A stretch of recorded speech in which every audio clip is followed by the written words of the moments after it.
L'impossibilité juridique de prendre une garantie sur l'actif principal de la société cible, le fonds de commerce, nécessite pour la banque de pouvoir partager le risque avec un autre établissement, en l'occurrence la société de caution.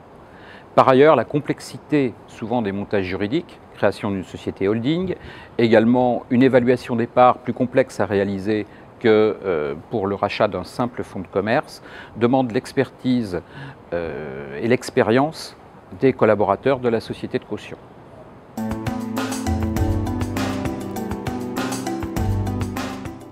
Il doit d'abord être conscient qu'il poursuit l'activité d'une société existante et qu'il ne s'agit pas de la création d'une nouvelle société.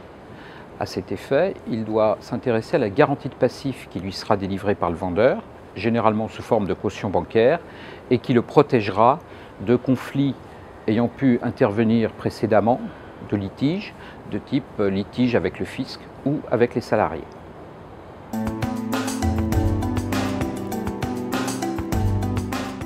Premier point, être attentif lors d'un rachat de parts minoritaires où le repreneur n'a pas les manettes sur la gestion de l'entreprise. Le crédit devant être remboursé par les dividendes, ceux-ci sont décidés en assemblée générale et lui-même n'aura pas ce pouvoir de décision. Deuxième point, c'est l'accompagnement généralement prévu par le cédant du repreneur. Cet accompagnement doit avoir un terme fixé à l'avance, pas trop lointain, 6 mois par exemple, permettant ainsi d'éviter des conflits entre anciens et nouveaux propriétaires.